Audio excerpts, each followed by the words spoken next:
Welcome to the second session of mixtures and allegations. In the previous session, we saw how to solve questions based on mixtures or questions based on allegations by the basic method, and the basic method was our weighted average method. I will first introduce you to what is allegation rule and then solve some examples based on the allegation rule. So first let me start by telling you that we apply allegation rule for a case when two quantities which have different characteristics. The different characteristic can be different prices, different concentrations, or any other similar thing. So when these two quantities are mixed in some ratio and we obtain a third quantity which carries the same characteristic, but we call that as the mean characteristic, and we are required to find the ratio in which these two quantities are mixed. For example, a very simple case could be we mix two different varieties of tea which carry two different prices, and when we mix these two varieties of tea we get a third variety which has a mean price, and now we are required to find the ratio in which the first two quantities are mixed. So let us assume that the price of the dearer item, and no matter what the characteristic be, we always call it the price of the dearer item, is PD. So dearer is the more expensive or whose value of that characteristic is higher. Similarly, quantity of the dearer item is QD.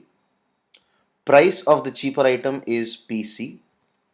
Quantity of the cheaper item is QC.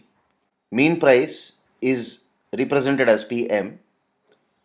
Then quantity of cheaper item upon the quantity of dearer item, so QC upon QD, is equal to PD minus PM upon PM minus PC.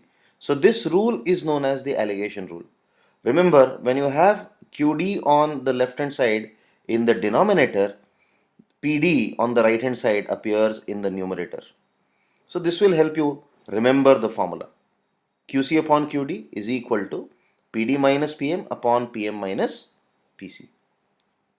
So now let us solve some questions where allegation rule might be applied.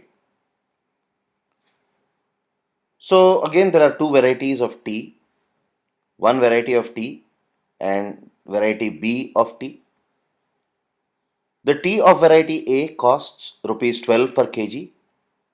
The tea of variety B costs rupees 20 per kg, and they are mixed in some quantities, they are mixed in some ratio to give rise to another third variety of tea, and the mean price of this third variety is rupees 15.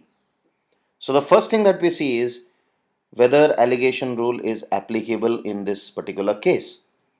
The allegation rule will be applicable because there are two varieties which are being mixed and they give rise to a third variety. And remember that there are only two varieties because allegation rule can apply if and only if there are two varieties. If there are more than two varieties, then we have to apply some other method, but not allegation rule. So in what ratio should we mix these two varieties of tea or these two kinds of teas? We have the formula QC upon QD is equal to PD minus PM upon PM minus PC. Now PD is the dearer price, that is 20 rupees here. PC is the cheaper price, that is 12 rupee here. And PM is the mean price, which is 15 rupee.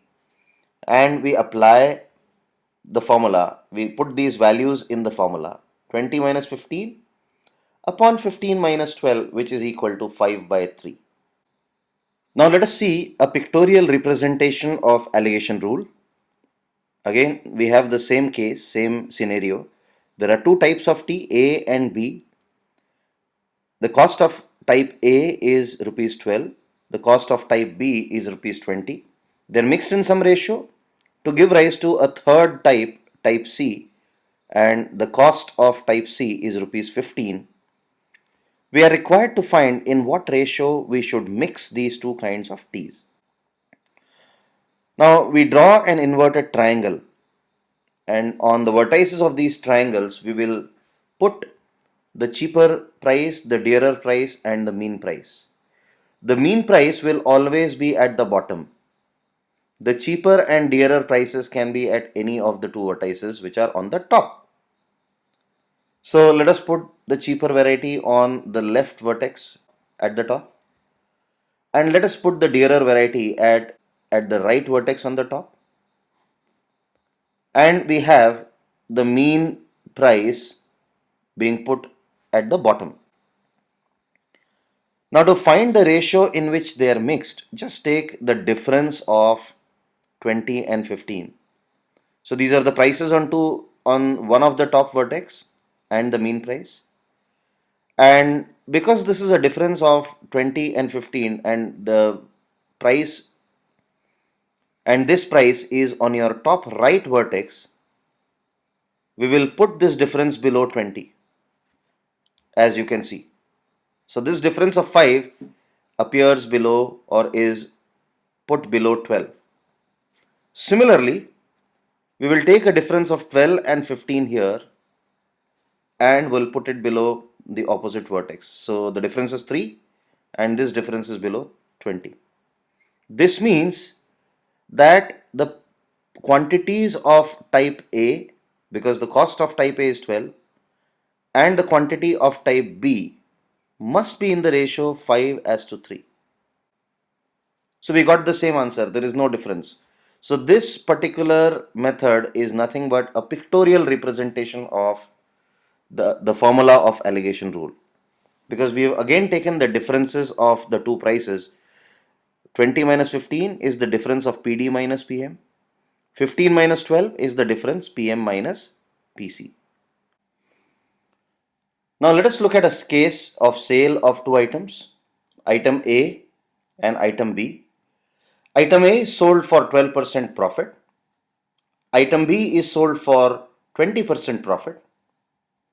And the overall profit on the sale of both these items, item A and item B, is 15%. And we are also required to find the ratio of the price of item A and item B. Now, is this an alligation problem? Yes, we have one characteristic, profit, another characteristic, the dearer value of which is 20, which is again profit, and we get an overall profit or the mean profit. So alligation rule should apply here. So let us assume that price of item A is X and price of item B is Y. And we will again use our pictorial representation to solve this question. We have an inverted triangle. We have 12 on one vertex, 20 on another, and we have 15 on the third vertex. So the difference of 20 and 15 is written on the opposite vertex, below the opposite vertex, that is 5. This is written below 12.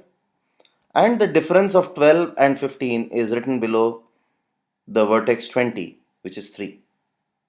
So we can very well see that the ratio of the price of item A and item B is 5:3. So now let us look at another case, another question, mixing of two solutions of lemon juice. We have solution A and solution B. So solution A, concentration is 12%. Solution B, the concentration of lemon juice is 20%. When we mix them in some ratio, the overall concentration of the mixture is 15%. And we are required to find ratio of quantity of solution A and solution B. So let us draw our inverted triangle. We have 12 on the top left vertex and 20 on the top right vertex and 15 on the bottom vertex of this inverted triangle. The difference of 15 and 20 is written below the vertex where we've written 12. And the difference of 12 and 15 we write below the vertex where we've written 20. So we get the ratios as 5 and 3, and we can easily say that the ratio in which solution A's quantity and solution B's quantity are mixed is 5:3. Next, let us solve a question of mixing of two alloys of gold and silver. We have alloy A and alloy B. Alloy A has gold and silver in the ratio of 5:4, alloy B in the ratio of 1:5. And when we mix them in some ratio, the overall ratio of gold and silver is 1:1. We have to find the quantities or the ratio of quantities of alloy A and alloy B. Now remember, here the ratio of alloy A and alloy B is given. To solve the question by alligation rule, we will have to convert the ratio into the strength of gold or the strength of silver. You may remember that the strength of gold is represented as 5 upon 9 because 5 upon 5 plus 4, that is 5 by 9, is the fraction of gold in alloy A, and similarly 1 by 6 is the fraction of gold in alloy B. Now we again have our inverted triangle. 5 by 9, the fraction of gold in alloy A on top left vertex. 1 by 6, the fraction of gold in alloy B on the top right vertex. And here we have the mean fraction of gold after mixing the two alloys, that is 1 by 2 at the bottom vertex of this inverted triangle. Again we do the same thing, we take the difference of 1 by 2 and 1 by 6 and write it below the other vertex. So 1 by 3 is written below the vertex 5 by 9. And similarly, the difference of 5 by 9 and 1 by 2 is written below the vertex 1 by 6. Which means that the quantity of alloy A and alloy B must be in the ratio 1 by 3 as to 1 by 18, which can be simplified as 18 as to 3 or 6 as to 1. So with this we come to an end of this particular session on mixtures. In case you have any feedback or any queries, feel free to write to us at studentservices@pfindia.com. Thank you.